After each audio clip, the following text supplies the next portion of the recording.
I said, how are you doing? He said, good. I said, what are you up to? And he said, being obedient. So that's a good place to be, because you never know what's on the other side of that.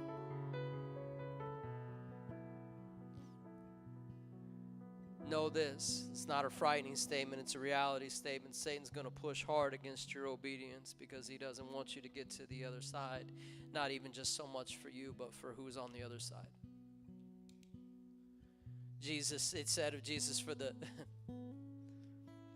joy set before him, he despised the shame, but he endured the cross. If you're here tonight and you're struggling with your obedience, if you're here tonight and you're hurting in the midst of your obedience, I just want you to lift your hands, because I want to pray for you. God, I pray that there would be a joy that would become the strength of those, God, whether they're here, they're online, however they're finding us, a joy, God, that would strengthen them for the obedience. And God, that they would begin to see prophetically, they would begin to see the other side of their obedience, even though they can't define that, they don't know exactly what that is. I pray that a spirit of Elisha would fall on them, a tenacious spirit that said, I'm not going to stop short. I'm not going to stop short. I don't care who tells me that it's okay to quit. I don't care who tells me that I've done enough. I don't care who tells me that it's okay to quit, that God's going to be okay if I stop, because there's something more in you, God, that I have to have. I've got to have the more. God, I have to have the more. And God, there was a man that bounced off the bones of Elisha one day that could not even shake his hand and say thank you, but life came back into him, because at the times when Elisha could have quit and everybody said it's okay, everybody said you can stop, everybody said you've done enough, everybody said you've been obedient as far as you need to be obedient, he said there's not enough, there's more, there is more, there is more. And there was a man who could not even shake his hand to say thank you that came alive when he hit the bones of Elisha, because he wouldn't settle for less. And if he was by himself, if it was just him and Elijah, it didn't matter to him, because he knew there was more. He gave up what he had because he knew something better was coming. He released it and said, don't give it back to me until you give it back to me double what I gave to you. And God, even then when he picked it up, he knew the only one that was going to divide that river was you. He knew the only one that was going to make it happen was you. And he said, the God of Elijah, you've got to do this. And when he came across that river, everybody saw the same spirit on him, but what they didn't see was double. It was double what it was when it went over the river, because he said, I'm not going to quit. And God, even as we talked about last week, we may be having a fist fight in that elevator like Captain America, with all those voices that are telling us to quit, that are telling us it's not worth it, that are telling us that we shouldn't be doing what we're doing. And God, we just don't listen to the voices. God, we speak to you and say, God, by your grace, I'm not going to quit. By your grace, I'm going to make the river. By your grace, I'm going to catch the mantle. By your grace, God, there's going to be double an impact than what there was with Elijah. God, by your grace. And I may not even live long enough to see the double, but God, that doesn't mean you don't bring it. I wonder if that man didn't sit down by those bones and just for a moment go, I'm sure glad you didn't quit. There's life in me yet, because you decided you weren't going to quit. So God, I prophetically expel the spirit of quit out of this place tonight. And God, I speak over these people. By my God, I can run through a troop and leap over a wall. I can do all things through Christ who strengthens me. So I pray, Spirit of God, come in strength tonight. Come in joy tonight. Come with the grace tonight that Paul knew, that I am what I am by the grace of God. Strength of God, come tonight.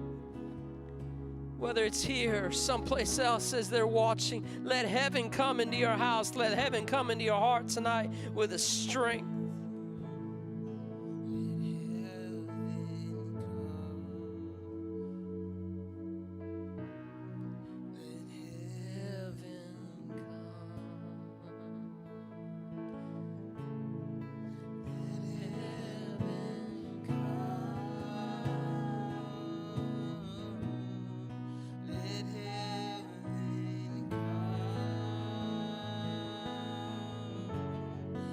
Let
Spirit move.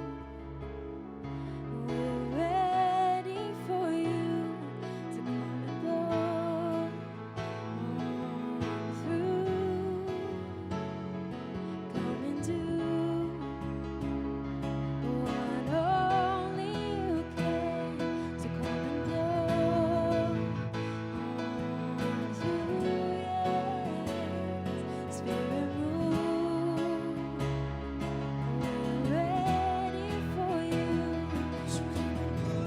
Oh, come and blow through. Spirit move. Come and move. Ready for you to come on through. Spirit move. We're ready for you to come and blow on through. Oh, Spirit move. We're ready for you.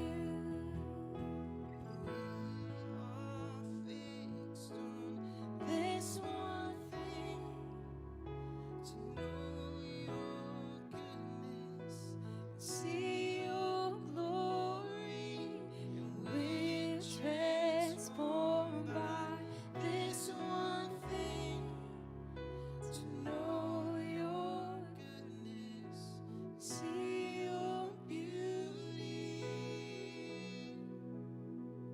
So come and blow on through. Come and do what only you can do.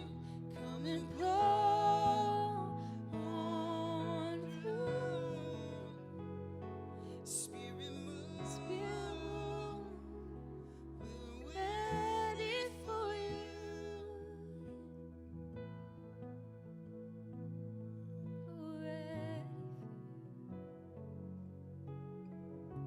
It says in the Bible, He'll give us beauty for ashes. The unfortunate part of that statement is you got to have ashes before you have beauty. It's not a harsh statement, it's just a reality sometimes. But then when we least expect it, He blows through. And He blows the ashes. And we begin to see the beauty of what He's done, how He's done it, who He's made us to be. That He brought us as beauty out of ashes. Oh. Sometimes when I'm in places like this with the worship and the presence of God, and you can begin to see glimpses of who He really is, you wonder, how does the world not want this?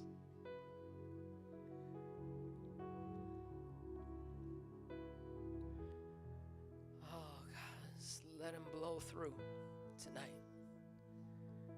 Let Him blow through. It's a masterpiece of art that He's been sketching, and I just seem like blowing where He's erased some things and blowing it off the page and holding it up to you. And everything that you see of yourself is nothing what He's put on the page, and it's a sketch of who you really are. I want you to see yourself receiving that tonight. Yes, He might have erased some things out of your life. He may have taken some things out of your life. Some things might have left your life. But as He erases and then he blows all of that away, what you would consider ashes, and He holds it up, I want you to receive the fullness of the beauty of how He sees you. Whew.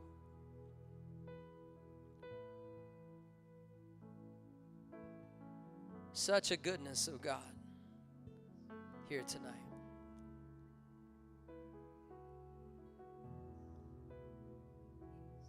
Thank you, Jesus. Thank you, worship team. I don't know if you're close around enough to somebody, but if you are, can you look at them and tell them, I'm a masterpiece?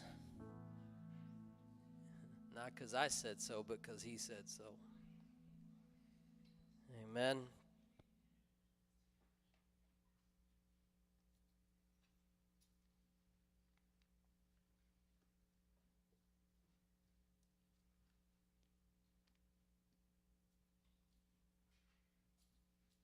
We will be continuing worship in a little while to end our time tonight.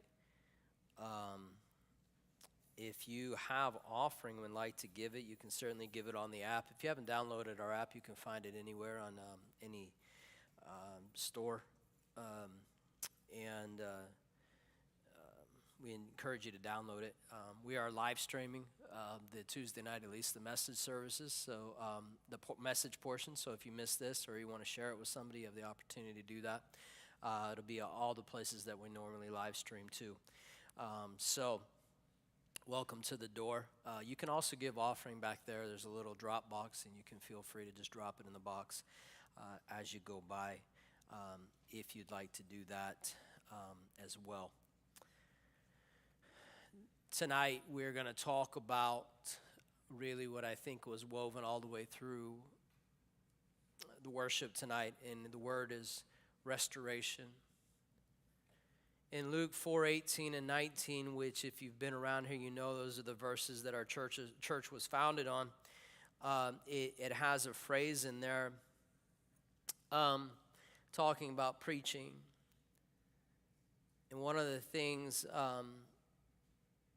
it says is to proclaim liberty to the captives and recovery of sight to the blind. Part of what we preach is recovery, or what I would say is restoration.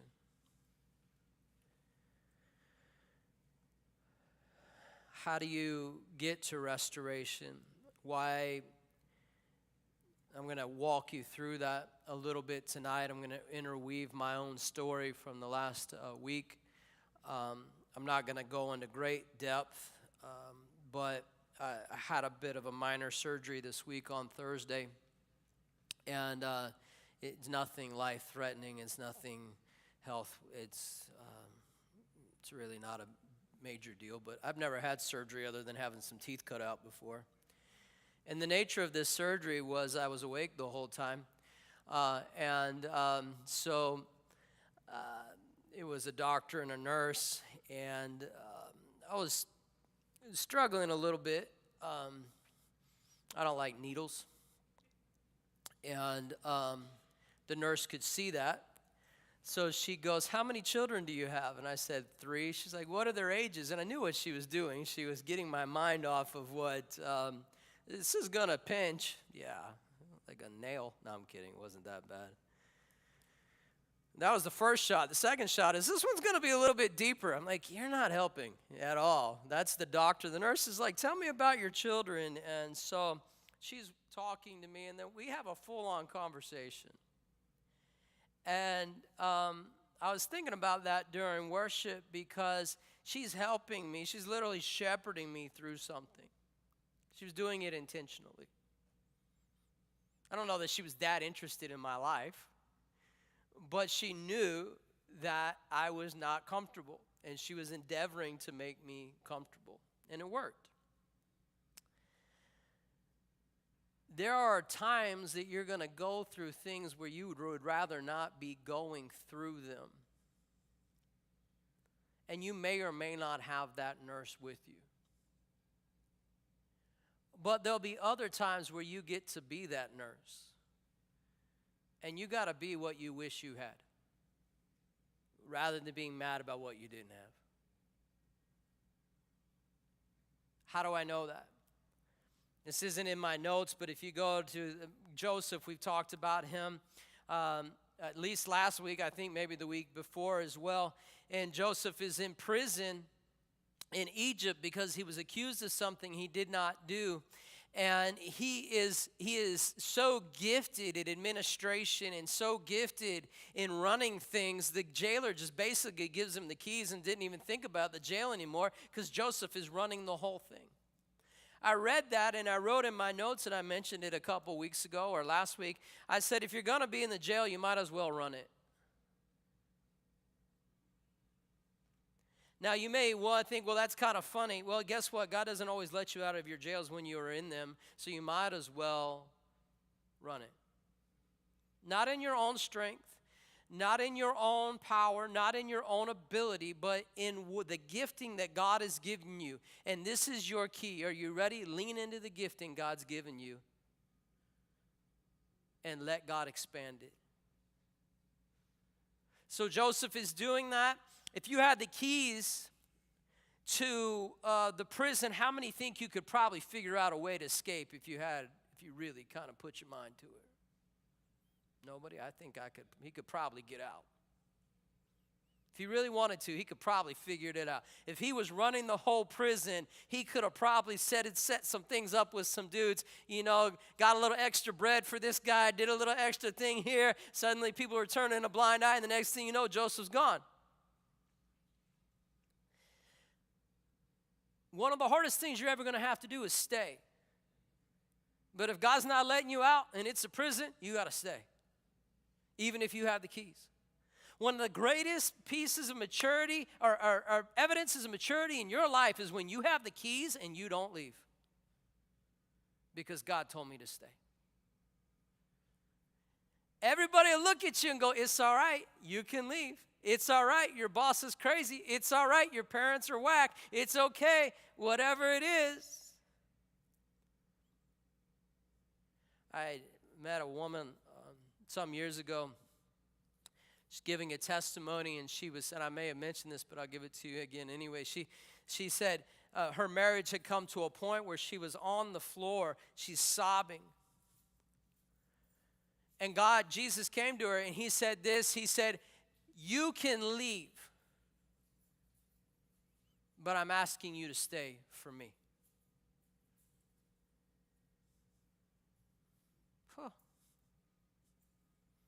Okay, God. She made that choice, and it wasn't immediate when she saw the results.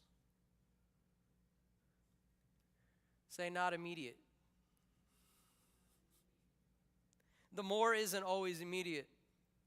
Joseph saw his opportunity come through the door, and the cupbearer and the baker, they have dreams. He goes down to serve them, as was his custom. He's leaning into the giftings of God, administration and service. He also had a prophetic gifting that was about to be enacted. And they said, we have these dreams. Can you tell us what they mean? And he says to the cupbearer, you're going to get reinstated. He says to the baker, you're going to hang. And everything that he said happened. And he said, before you leave, cupbearer, remember me. It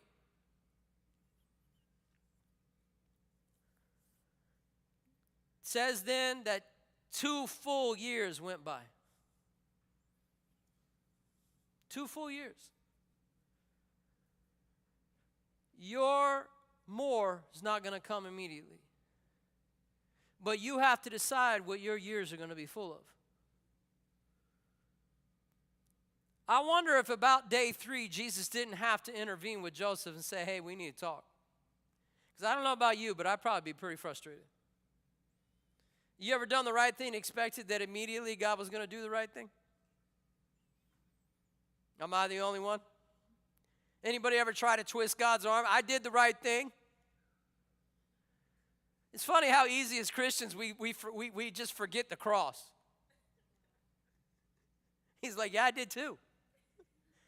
2,000 years before you breathed the breath. He didn't talk like that. That's me.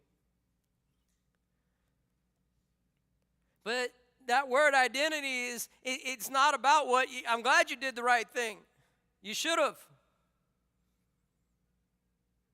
But that doing the right thing and choosing to do the right thing is shaping your identity of where I'm taking you to. And you're not there yet because you can't hold the blessing that I'm going to give to you, because if you could, you wouldn't be crabbing at me right now because you're not there.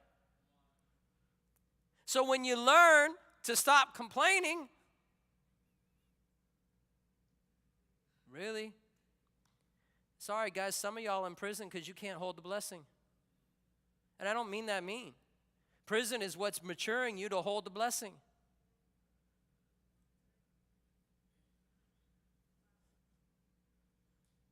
That's where Joseph was for 2 full years. And what's he going to do? You know what I would probably done after about 3 days? Forget it.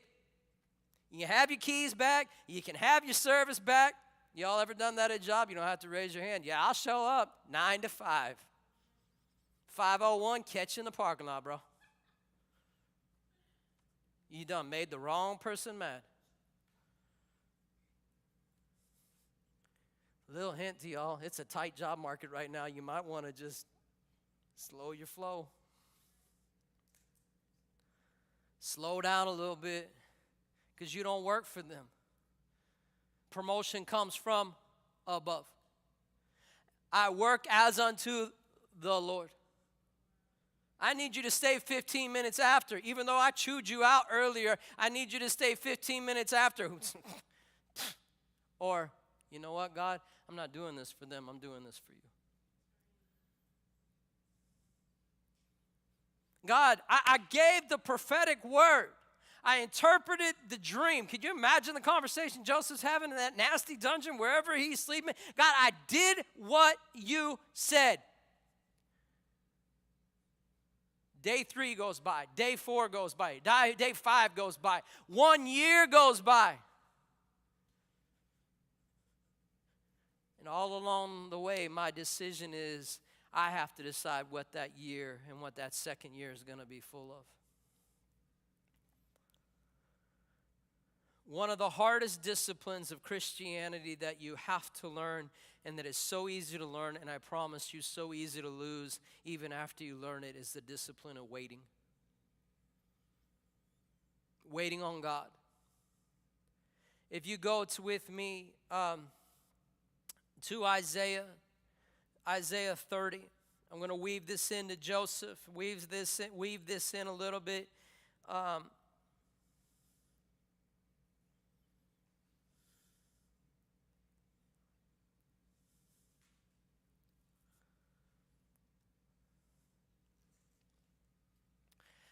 While you're going there, that as I'm having a conversation with this nurse,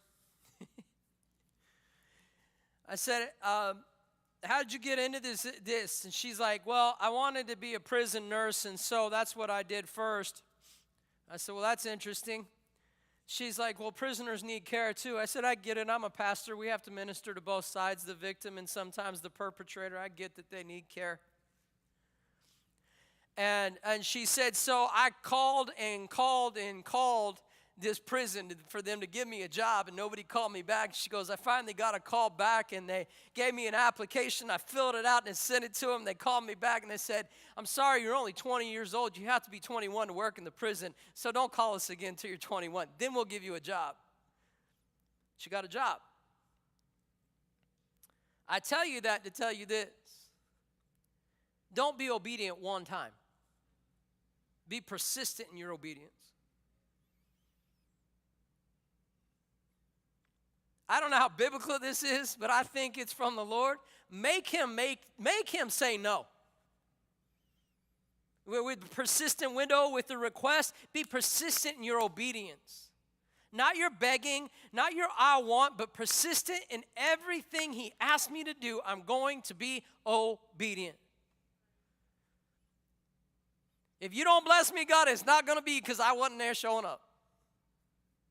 That's what I think Joseph did over those 2 years. He kept being persistent in his obedience. He kept being persistent in what God had called him to do, and he kept doing it day after day after day after day after day when there looks like there's no results, when it looks like nobody cares, when he's taking care of people that nobody else wants to take care of.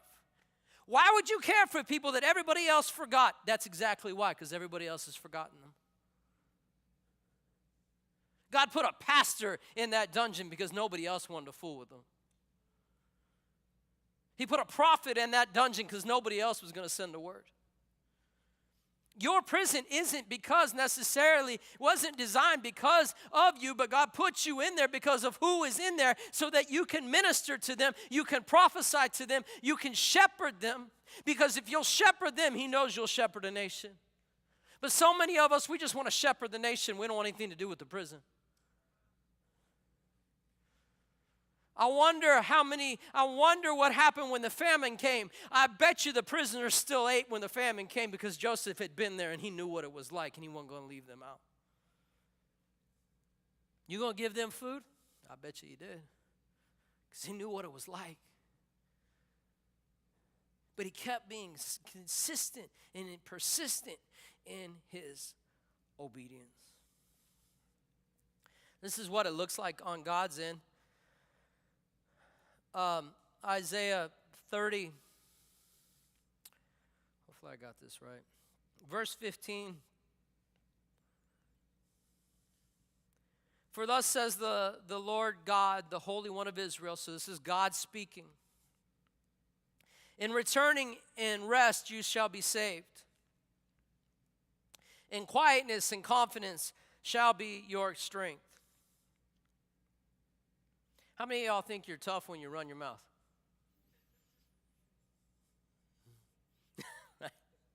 Don't bring that out of me. Well, the Bible says when you're quiet and confidence shall be your strength.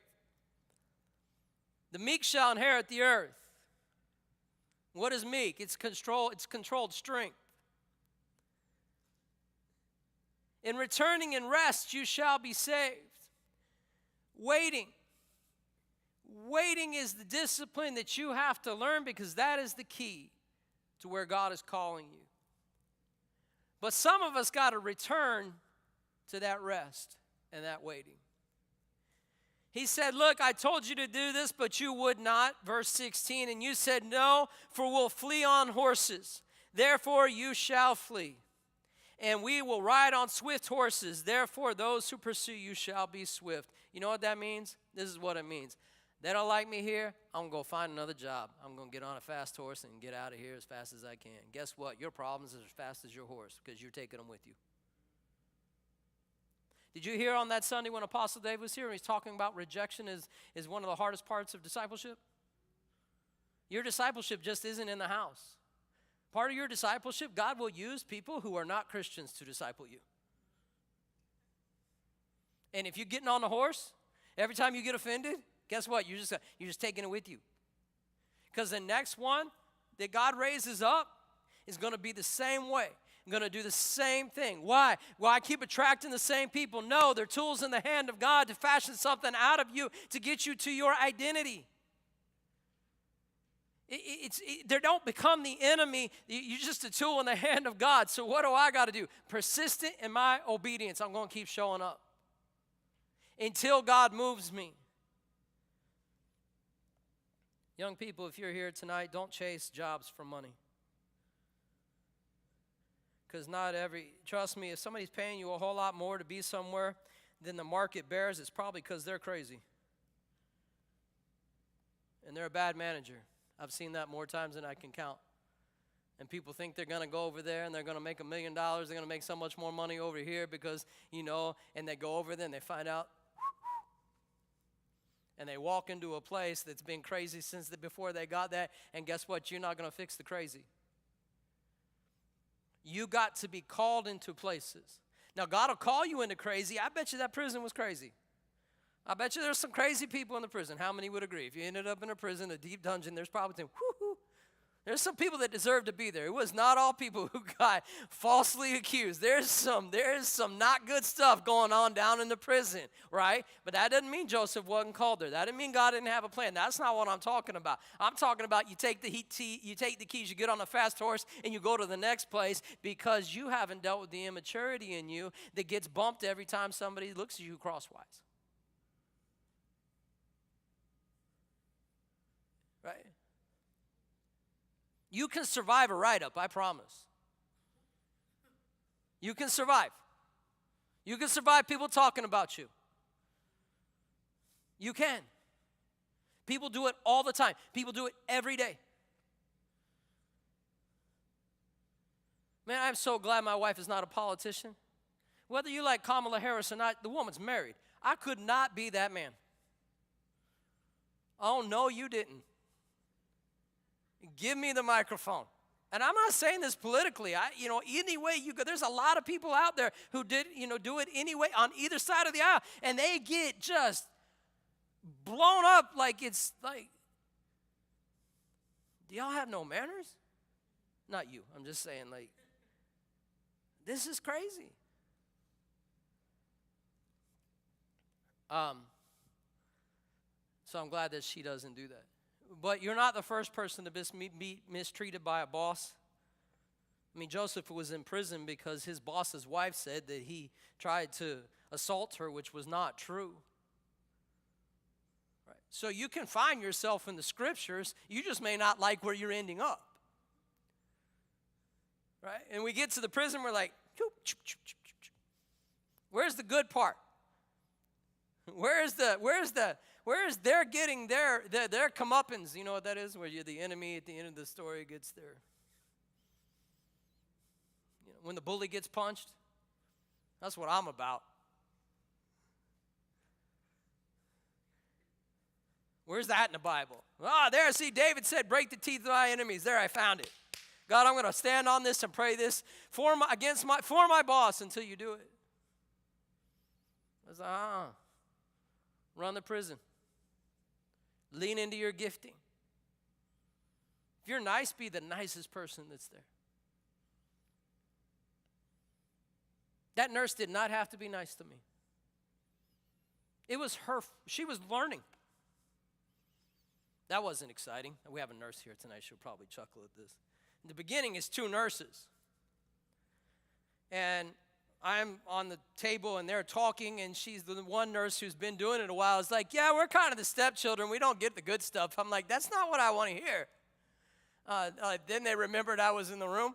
And then the other lady's like, where I came from, I could bring some good stuff over here. I'm like, well, I hope you brought it today. There's this light over my head, and the lady goes, well, we have really good lights. I'm like, okay. They're very nice, but I wasn't feeling like, woo. But the lady didn't have to be, and she chose to be. That lady is literally waiting to April because she's vested and she can move. She works at Kaiser. She's vested at Kaiser. She'll have a retirement. She's moving to Colorado. Yeah, I know, it's crazy. I found out this whole you're going to ask me questions. I'm going to ask follow-up questions. It's going to be a whole interview. So anyway, she has 4 children under 4, and she hasn't had any of those children. I was like, excuse me, did you adopt? She's like, no, my best friend has been a surrogate for us. I'm like, that is a certain kind of lady that would let her body go through that 4 times for children she's not even going to care for. She's leaving because she wants to go work back with prisoners. She's moving to Colorado. So I make this offhanded comment because I don't know why I know stuff like this, but I said there's a Supermax prison in Colorado. Do you know what that is? That's where they keep the worst of the worst. Like the Boston Marathon bomber, he's in the Supermax in Colorado. I think it's called the CDX or something like that. I don't remember what it's called. Like, it's what you would imagine on, like, movies. You know what I'm talking about? They literally exist. It exists. So I make this comment, and she gets quiet. And I'm like, are you going to work there? She's like, I can't say anything. I'm like, no way. Now, I don't know if she's lying to me just so I keep my mind off of what's going on, but this is a really cool conversation at this point. And, so she's moving there to go serve people in a prison because her heart is they need medical care as well. So sometimes your prison isn't your prison, it's your mission field. And the reason he's not letting you out is because you need to touch the people that are there because nobody else wants to touch them. Nobody else is giving them truth. They're on their 15-minute break. By God, I'm going to get my 15 minutes scrolling, looking for life. Scrolling, looking for something that's going to grab my heart or change my destiny or change my whatever it is that I'm looking to be changed. And yet there's a missionary right there. But if I'm too caught up in the politics, I'm too caught up in how unfair it is, I'm too caught up in the prison mentality, I'm never going to minister to the people in my mission field. And I miss the mission field because I'm mad that I'm in the prison. I got to stop being mad. I got to stop looking for the way out. I got to stop looking for the fast horses that can take me where I think my problems will be outrun, but they're not. One thing I will say is this: don't ever get to a place where you think you can outrun the purposes of God in your life, because you'll be more miserable than you are in the prison. Those horses are swift, but they're not swifter than the purpose of God, and they're not swifter than God. Wrapping this up to bring it.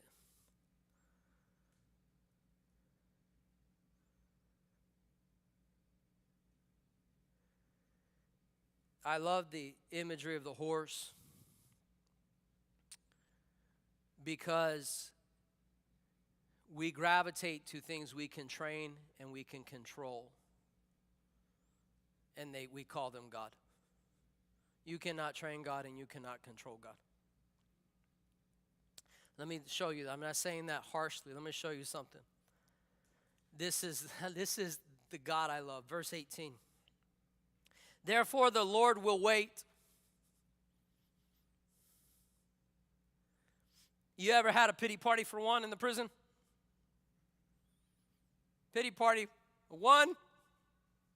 Look at my circumstance. Everybody should understand why I'm mad. Yep, I've been there. You know what God says? I'll wait. I'll wait.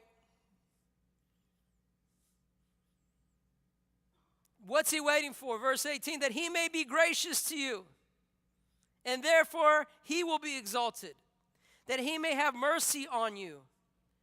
For the Lord is a God of justice. Blessed are all those who wait for him. This is the key to your prison. Get back to waiting. He's waiting on you, not to do, but to wait. You mean inactive? No, Joseph wasn't inactive. But he didn't try to activate his own freedom. He didn't try to activate his own release. He waited on God. And then he waited on the people that were around him. Isaiah, skipping ahead a little bit, but Isaiah 40, 31, you should read all of it, 27 through 31, but it says, those that wait upon the Lord shall renew their strength. They shall mount up with wings as eagles. They shall run and not grow weary. They shall walk and not faint.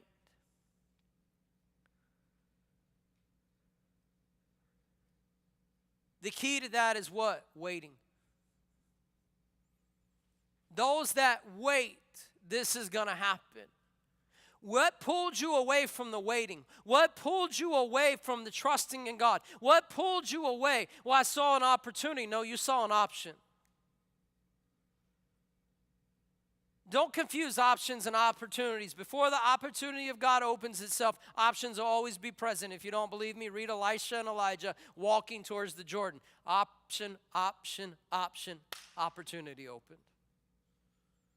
Don't settle for the option. Wait for the opportunity in God. But the key to that is waiting. Well, if I wait, I'm going to miss it. Not if you're waiting with God.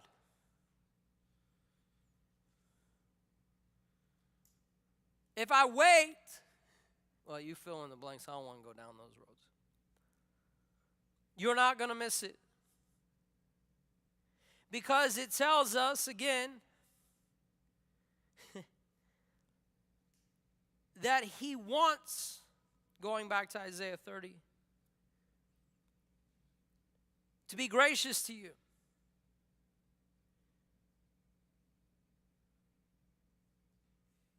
What he's going to do is going to exalt him, and he wants to have mercy on you, and he is a God of justice, and so he's not going to just let injustice happen, and there's going to be a blessing for all those who wait for him. It goes on with more blessing. Verse 19, for the people shall dwell in Zion at Jerusalem. What's that mean? You're going to dwell in a possession of peace, Jerusalem. You shall weep no more. How many like that verse? Yeah. The suffering you're suffering now is not going to be forever. It's the training ground for what God has for you, but you got to continue to wait on him in obedience. He will be very gracious to you at the sound of your cry. When he hears it, he will answer you. When you get back to waiting, you'll start the relationship again. How many feel like God's not hearing me? Well, if he's not hearing you or you feel that way, isn't an issue because you have gone away from the waiting. Got to get back.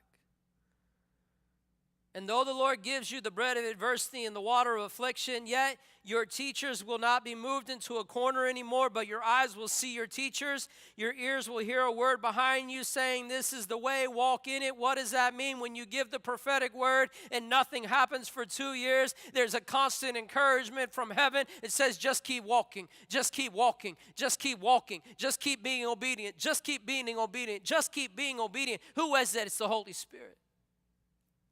Why is he giving me affliction? Why is he letting this happen in my life? Because he's bringing you to a place of identity. Not the identity that you wrote, but the one that he wrote for you before you were ever born. Whenever you turn to the right hand or the left hand, you're going to hear, this is the way, walk in it. Learn to hear and to trust that voice. And this is wonderful. You will also, verse 22, defile the covering of your images of silver and the ornament of your molded your molded images of gold. And you will throw them away as unclean thing, and you will say to them, get away. What does that mean? By your own hands, you're going to start throwing the idols out of your life. The thing you thought you couldn't get rid of, God's going to give you the strength out of your own hands to start throwing it out of your life. The thing you thought you couldn't be delivered from, the thing you thought you could never let go of, the thing you thought you could never stop doing, you're going to start chucking them out of your life. And it all starts with waiting.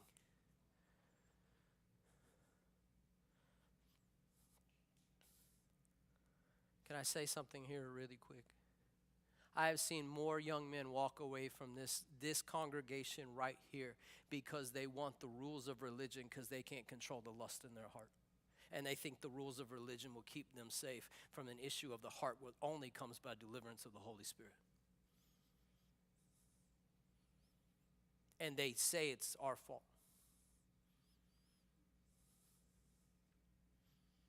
But they stopped waiting and they start getting on horses and the things they think they can control and they can train. And I control my environment and I control all these things and I'll become super religious and I'll do all of these things and I'll put all these parameters in my life. And before they know it, they're death. Everything that comes out of their mouth is death. Everything around them is death because they're trying to control a sin that they refuse to be delivered of because they don't want to trust anybody more than they trust themselves.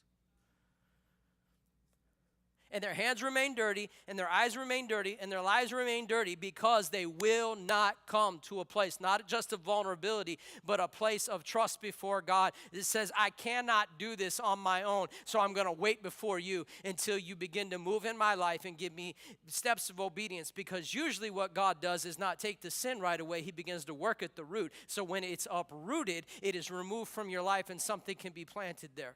We instead want to cut the branches off the tree, and we want to trim it up so it looks like it's a Christmas tree in my front yard, not really what it is. And God's like, no, you need to get your hands in the dirt and you need to start casting these idols out of your life by the Spirit of God. But that becomes a problem because I want to be in control. But if I fashion my own deliverance, it's not true deliverance. It has to come from God. But when God speaks a word, it can be done in a second. But what does that mean? It means that I position myself to wait. Joseph had some things in his life that had to get out of his life before he was to run a nation. I have them, had them, you have them, and had them.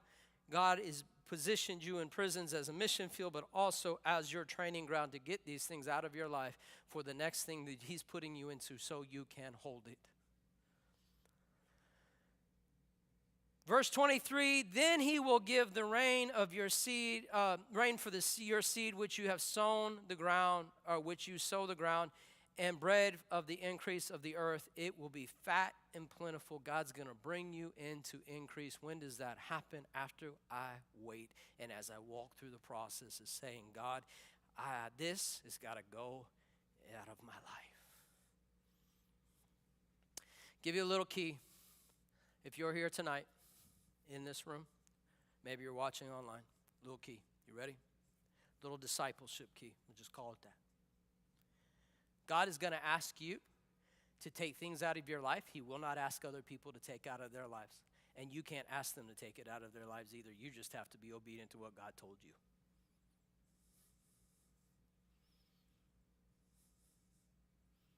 Do you hear that? God's going to ask you for things. What's your name? Ryan?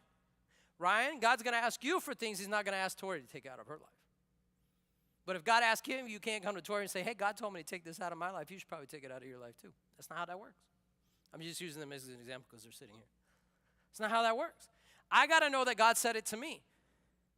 And then I walk in it. And there's a grace in it to do it. Make sense? But if I try to put it on, so God speaks something to Ryan, and Ryan goes, and Corey's like, well, that sounds like something that might be all right. And then Corey starts it. Ryan's doing fine, and Corey's like in a ditch. Why? Because God didn't ask Corey to do it. Ryan's in obedience. Corey's in religion. Any obedience I manufacture on my own is religion, and it will lead to death every single time. That didn't mean He didn't say it to him. He just didn't say it to him.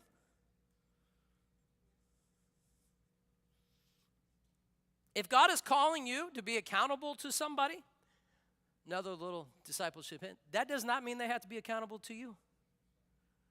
It's not always vice versa. Because some of what they're walking through, you're not mature enough to handle. And if we're real honest, sometimes we want that accountability because I want a little dirt on them just in case they ask me to do something I want to do. That ain't God. I know what you did. You want to be free or not? Pfft, how you say that to me? Of course I want to be free. Pass the donuts. No. It's not always like that. Why? Because the issue is I'm not manufacturing my own deliverance, and this is the person that God's put in my life. Now, as the relationship grows, it may become more like that, but I'm telling you, there are long seasons where people who have discipled me, I'm not going to them and tell them what their issues are. Because that's not what it's about. Did they have issues? I don't know. Maybe. That's not why I was there. Is that fair? Because ultimately, why? We got to go back. If that makes you mad, and I feel kind of way about that. Okay, fine. Feel kind of way about that, but go back to the beginning. What did the first verse say before you feel any kind of way about it? He wants to what? He wants to be gracious to you. He wants to be exalted. He wants to have mercy on you because for the Lord is a God of justice, and He wants to bless you if you wait on Him.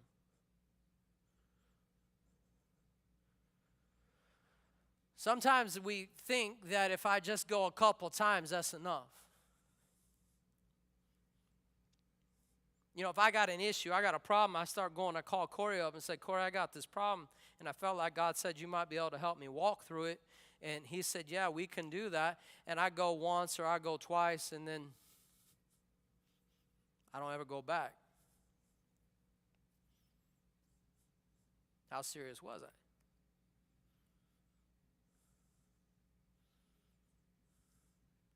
I'll tell this story because Corey's here. Maybe Jad will get something out of it. There's an old story about a guy who had a son who was a pretty promising point guard, and somehow the guy knew Kobe Bryant, who was alive at the time. And he said to Kobe, they knew each other well enough to talk, and he said, could you work my son out? He's a pretty good player, and I just want to see if he's got any potential. And Kobe's like, yeah. He's like, give him my number. Imagine a high school kid with Kobe Bryant's number. So he reaches out to Kobe, and Kobe's like, cool, man, yeah, dude. He goes, I'll pick you up at 3:30. We'll go work out. The kid's like, cool, man. I get off at school at 2. I'll be home, get my stuff, kind of whatever, sort it out. Pick me up at 3:30. Kobe's like, no, 3:30 in the morning. Kid made it, I think, one day.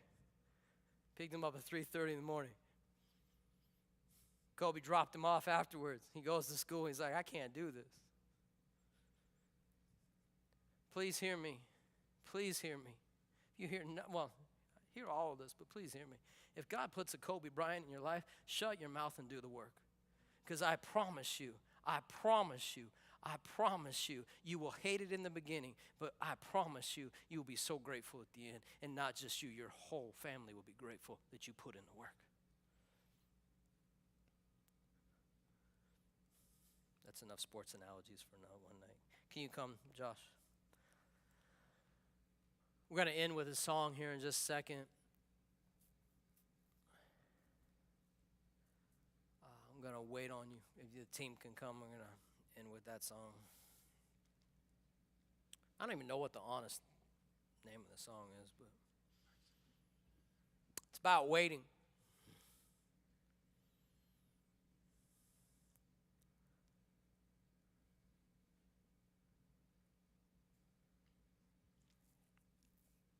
As they're getting ready for that, let me give you another little helpful hint. When God opens the door through, after you've done what God asks you to do, after you've been in those places, one day the door is going to open. There's not going to be no other way to explain it, but God did it, because the guy who forgot him 2 years earlier, Pharaoh has a dream, and the guy goes, I know somebody that can interpret dreams. And so they go down and they get Joseph, and they said that you have to come and see Pharaoh. And it says that he changed his clothes, they cut his hair, and he shaved.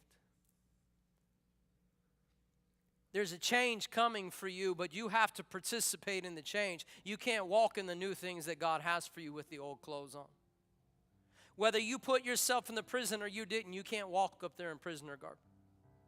You can't walk up there with shaggy hair and a beard, Natalie, to prove to him just how bad it is in his dungeon, because I need to make a political statement here, because you need to know how everybody is being treated down there. No. Because that was never my identity to begin with. I've been laying and leaning into my identity the whole time I've been there, serving people, loving people, shepherding people, leading them to places they could not get to on my own. Everything I'm about to do, and I can't even see it, I've already been doing it. You're just going to change the amount of the responsibility. But I've already been doing the work. So your prison is 3:30 in the morning right now for what that kid was. Your prison, what you're walking through, what you hate, what you can't stand, what you think God has forgotten. That's why I want you to read Isaiah. All of it. Because there is this place in Isaiah 40 where in verse 27 it says, why do you say, O Jacob, and speak, O Israel, my way is hidden from the Lord, and my just claim is passed over by God. He's saying, why do you say that? Because it's not true. You're not hidden. You're not passed over. Have you not known? Have you not heard?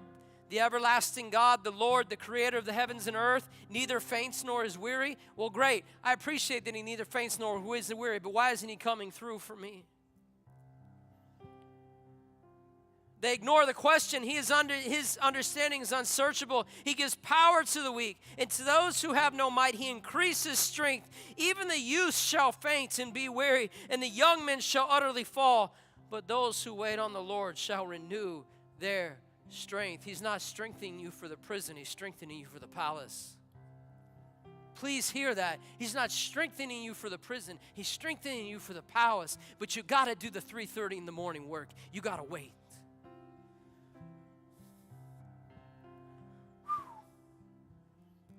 But those who wait on the Lord, he shall renew their strength. They shall mount up with wings as eagles. They shall run and not be weary. They shall walk and not faint. Every different situation that you'll face going forward, because you went to the workouts in the prison, you're going to have everything you need for the palace. Whether you're flying, whether you're running, or whether you're walking. I have never met one person in all my Christian walk and all my Christianity who's ever regretted waiting on God. I haven't met one. I've not met one that has regretted waiting on God. I know the prison stinks. They're designed to stink, but they are a mission field. They are a preparation, and they are preparing you for the palace.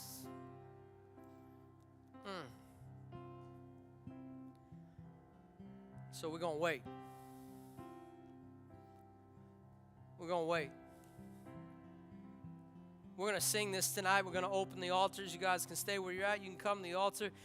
I'm going to encourage you to have a conversation with God, and this is what I want to encourage you. Some of you need to let your wild horses go, the ones that you think are going to be my salvation, the thing that you think you need to do to get out of where you are, the thing that you think you need to do to get away from whatever oppression you feel like you're living in. If God has put you there, you need a commitment to say today, God, I'm staying here until the door opens, and I'm going to keep showing up in obedience. Do you know showing up on Tuesday nights is an obedience for some of you? I'm going to keep showing up. I'm not going to count how many people are here. I'm going to keep showing up. I'm going to keep showing up. I'm going to keep showing up. Why would I do that, Pastor? Why would I do that? Because as you lay in that obedience, it builds an authority in your life that when the God opens the door, Satan can't take away your blessing, and you're mature enough to hold it. Woo. I want to be mature enough to hold my blessing. I want to be mature enough to hold my blessing. So, we're going to end with this song. You can come or you can stay. I just would ask you to be cognizant of people around you and let them be in the presence of God.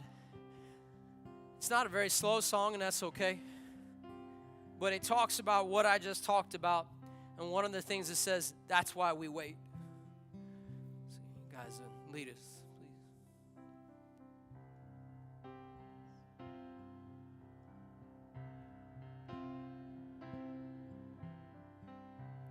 And I don't believe in fairy tales. I guess I've outgrown them. But that doesn't mean that I don't believe that there's something bigger than me.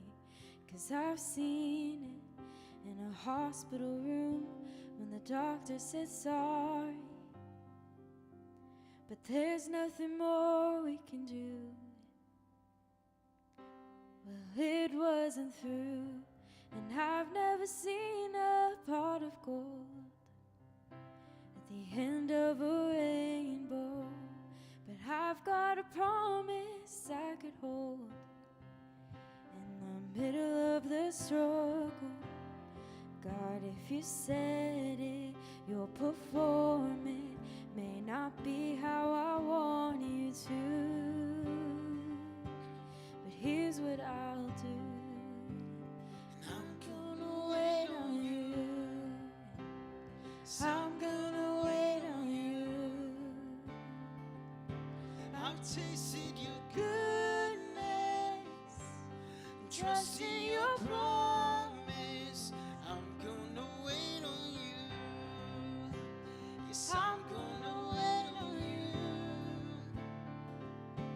I've tasted your goodness, trust in your promise. I'm gonna wait on you. Wait on you.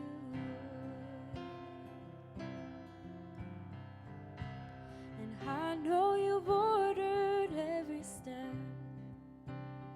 Yeah, you're the author, but there's no predicting what is next.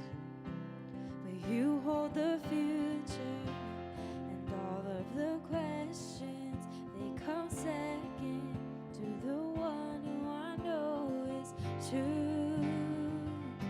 You've always been true. I'm gonna wait on you. I'm gonna wait on you. I've tasted your goodness. I trust in your promise. I'm gonna wait on you. I'm gonna wait on you. I've tasted your goodness. I trust in your promise. I'm gonna wait on you.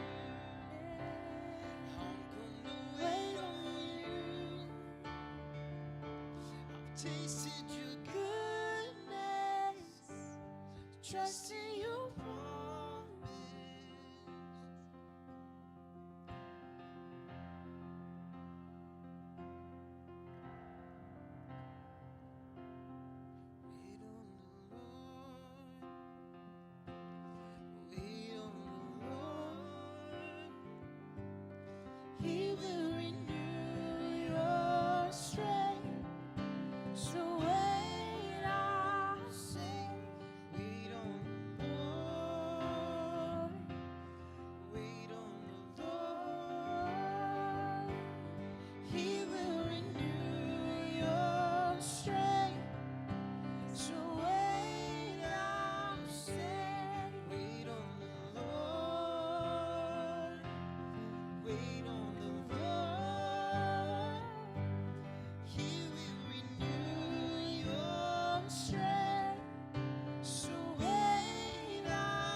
I've tasted your goodness. I trust in your promise. I'm gonna wait on you. Yes, I'm gonna wait on you. I've tasted your goodness. I'll trust in your promise.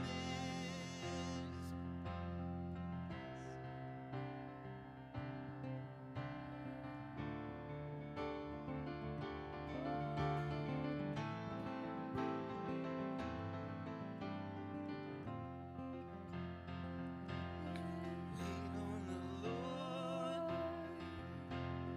Wait on the Lord. He will renew your strength. So wait, I'll say, wait on the Lord. Wait on the Lord. He will renew your strength. So wait, I'll say, wait on the Lord. Wait on the Lord, yeah. He will renew your strength. So wait, I'll say,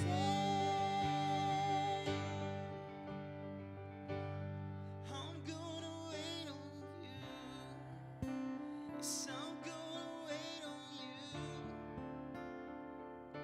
I've tasted your goodness. I trust in your promise. I'm gonna wait on you. I'm gonna wait on you. I've tasted your goodness. Trust in your promise.